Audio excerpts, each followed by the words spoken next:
পর্তুগালে ডিপেন্ডেন্ট সহ আবেদন করা যায় কিনা।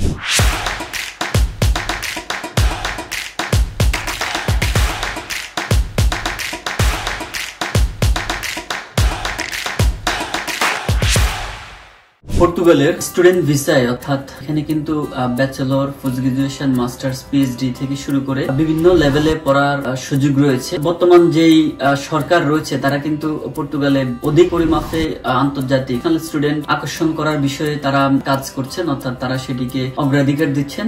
অনেক আগ থেকে কিন্তু পর্তুগালে বিভিন্ন লেভেলে পড়াশোনার সুযোগ রয়েছে এবং অনেক বাংলাদেশি এখানে পড়াশোনা করছেন। বর্তমান সময়ে পর্তুগাল কিন্তু বিভিন্ন মিডিয়া কল্যাণে পর্তুগাল সম্পর্কে মানুষের একটি আগ্রহ তৈরি হয়েছে, একেবারে বলা চলে আগ্রহের কেন্দ্রবিন্দুতে রয়েছে বর্তমানে দেশটি। কারণ এখানে স্টুডেন্ট হিসেবে আসলেও বিভিন্ন ধরনের যে সুযোগ সুবিধা রয়েছে সেগুলোর আওতায় বিভিন্ন সুবিধা নিতে পারে। তো সেই ক্ষেত্রে আসলে অনেকেই কিন্তু পর্তুগালকে তাদের পরবর্তী হায়ার এডুকেশনের জন্য পরবর্তী গন্তব্য হিসেবে বিবেচনা করছেন। এক্ষেত্রে সবচাইতে বেশি যে কনসার্নটি এখন আসে বা যেই প্রশ্নগুলো আসে, অন্যতম যে প্রশ্ন সেটি হচ্ছে যে পর্তুগালে স্টুডেন্ট ভিসা ডিপেন্ডেন্ট সহ আবেদন করা যায় কিনা। এটি আসলে খুবই গুরুত্বপূর্ণ প্রশ্ন। আমাদের দেশে বেশিরভাগ স্টুডেন্টে চায় যে তারা যখন স্টাডির জন্য সেটেল হবে তারা পাউজ এবং ডিপেন্ডেন্ট যারা রয়েছে তাদেরকে সহ আসলে সেটেল হওয়ার জন্য বা স্টাডি করতে আসার জন্য। একটি বিষয় মূলত পর্তুগালের যে স্টুডেন্ট ভিসার ক্ষেত্রে কিন্তু ডিপেন্ডেন্ট বা স্পাউস সহ অ্যাপ্লিকেশন করা যায়,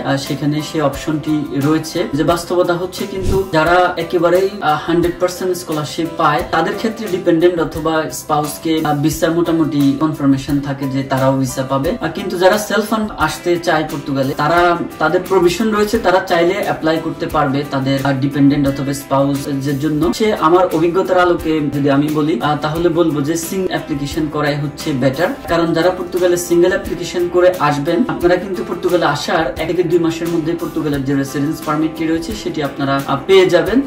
এই রেসিডেন্স পারমিট পাওয়ার পরবর্তীতে কিন্তু এখানকার কিছু নিয়ম কানুন ফলো করে আপনি চাইলে আপনার ডিপেন্ডেন্ট অথবা আপনার স্পাউসের জন্য আপনি আবেদন করতে পারেন। তখন সেটি আপনার রাইটে পরিণত হবে, অর্থাৎ তখন আপনি আবেদন করলে আপনাকে সেটি অবশ্যই দিয়ে দিবে। কিন্তু যদি আপনি বিসের সাথে একসাথে আবেদন করেন এই ক্ষেত্রে আপনাকে তারা দিতেও পারে নাও দিতে পারে। যদি আপনার ইন্টারভিউতে আপনি কনভিন্স করতে পারেন যে আপনার ডিপেন্ডেন্ট কেন সাথে আসা জরুরি, সেটি যদি আপনি বুঝিয়ে বলতে পারেন ভালোভাবে, তাহলে হয়তো আপনাকে আপনার ডিপেন্ডেন্ট অথবা স্পাউসের কে অ্যালাউ করতে পারে, অর্থাৎ ভিসা দিতে পারে। তবে যাদের ডিপেন্ডেন্ট অর্থাৎ বিশেষ করে ফিমেল ক্যান্ডিডেটের ক্ষেত্রে যদি ডিপেন্ডেন্ট 6 বছরের কম হয়ে থাকে এই ক্ষেত্রে তাদেরকে ভিসা ম্যাক্সিমাম ক্ষেত্রে আমি দেখেছি যে তাদেরকে ভিসা দিয়ে দেয়। কিন্তু যাদের বয়স 6 বছরের উপরে সেই ক্ষেত্রে কিন্তু ডিপেন্ডেন্টদেরকে ভিসাটি তারা দেয় না। এই ক্ষেত্রে আসলে আমি মনে করি যে যাদের বেবি 6 বছরের নিচে রয়েছে তারা ডিপেন্ডেন্ট সহকারে তারা আবেদন করাটা ভালো। আর যাদের বেবি 6 বছরের উপরে রয়েছে তারা প্রথমে সিঙ্গেল অ্যাপ্লিকেশন করে তারা পর্তুগালে চলে আসবে। আসার পরে যখন তাদের 1 থেকে 2 মাসের মধ্যে রেসিডেন্স পারমিট হয়ে যাবে পরবর্তীতে তারা তাদের ডিপেন্ডেন্ট এবং তাদের যে স্পাউস রয়েছে তাদের জন্য যদি আবেদন করা হয় তাহলে সেটি অনেক কার্যকর হবে এবং সেটি তখন 100% সেই তাদেরকে এখানে নিয়ে আসতে পারবে। তো আমরা জানি যে পর্তুগাল আসলে স্টুডেন্ট হিসেবে যদি এখানে কেউ আসে, অনেকেই স্টুডেন্ট হিসেবে আসার পরে কিন্তু তাদের এডুকেশন অর্থাৎ তাদের যে ক্লাস রয়েছে ক্লাস এবং কাজের যদি সাংঘর্ষিকতা না থাকে তাহলে কিন্তু স্টুডেন্ট ভিসা ইস্যু এখানে ফুল টাইম জব করার একটি ফ্যাসিলিটি তারা পাচ্ছে। পাশাপাশি হচ্ছে স্টুডেন্ট ভিসায় যেদিন তারা ভিসা ইস্যু করে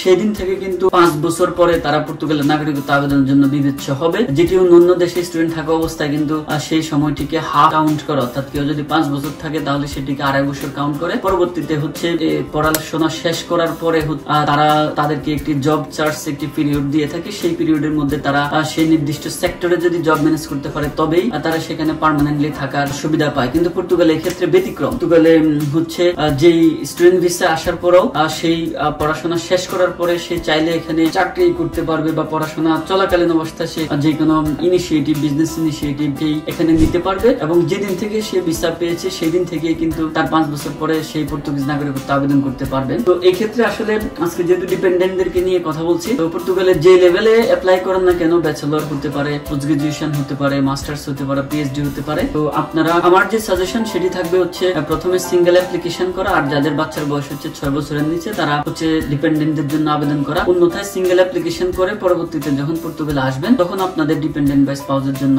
আবেদন করলে ভিসা রেশিও সেটি ভালো হবে। আরেকটি বিষয় জানিয়ে রাখি, আসলে পর্তুগাল একেবারেই এভারেজ যারা রয়েছে তাদেরকে ভিসা তেমন একটা দেয় না। যারা অ্যাবভ এভারেজ অর্থাৎ এভারেজের সাথে একটু উপরে রয়েছে, যাদের ফাইন্যান্সিয়াল ডকুমেন্ট স্ট্রং রয়েছে অর্থাৎ যে সোর্স অফ ইনকাম যাদের ঠিক আছে, যে ফান্ডটি সে দেখাচ্ছে ব্যাংকে 15-20 লাখ টাকার মতো, সেটি যদি তাদের সোর্স অফ ফান্ডটি সঠিকভাবে ডকুমেন্টেশন দেখানো যায় এবং কি তার যদি ল্যাঙ্গুয়েজ প্রফিসিয়েন্সি যদি ভালো থাকে এবং অন্যান্য ডকুমেন্টেশন তার একাডেমিক ডকুমেন্টেশন যদি তার ভালো থাকে, তাহলে কিন্তু পর্তুগালে ভিসা পাওয়ার সম্ভাবনা খুবই বেশি। ব্যাচেলরের ক্ষেত্রে আমরা জানি যে অবশ্যই আইএলটিএস বাধ্যতামূলক এখানে, কিন্তু যারা পোস্ট গ্রাজুয়েশন মাস্টার্স বা পিএইচডি করবেন তারা মিডিয়াম অফ ইনস্ট্রাকশন দিয়েও কিন্তু পর্তুগালের ইউনিভার্সিটি গুলোতে আবেদন করা যায়। যদি আপনারা অ্যাকসেপ্ট হন তাহলে কিন্তু আপনাদের কমিউনিকেশন স্কিল এবং যে ফান্ড রয়েছে এই দুইটি ডকুমেন্ট যদি আরো ভালো থাকে তাহলে পর্তুগালের ভিসা রেশিও তাদের জন্য খুবই ভালো। যাদের ব্যাচেলর করা শেষ তারা 2-3 বছরের যদি জব এক্সপিরিয়েন্স দেখানো যায় আর সেই ক্ষেত্রেও ভিসা রেশিও অনেক ভালো বলে আমি আমার অভিজ্ঞতায় দেখেছি। তো দর্শক ভালো থাকবেন, আপনারা অবশ্যই আপনাদের যে অভিজ্ঞতা রয়েছে সেটি কমেন্ট সেকশনে জানাবেন। যে আমি যে কথাটি বলেছি সেটি আমি আমার অভিজ্ঞতার আলোকে বলেছি, হয়তো অন্য অনেকের অভিজ্ঞতা ভিন্ন থাকতে পারে, সেটিও আপনারা কমেন্ট সেকশনে জানাবেন। আর অন্য যে কোনো বিষয় জানার থাকলেও সেটি আপনারা কমেন্টে জানাবেন, আমি চেষ্টা করব যদি সেটি আমার নলেজে থাকে সেই কমেন্টের অ্যান্সার করার জন্য। ভালো থাকবেন, সুস্থ থাকবেন, পরবর্তীতে দেখা হবে অন্য কোনো ভিডিওতে।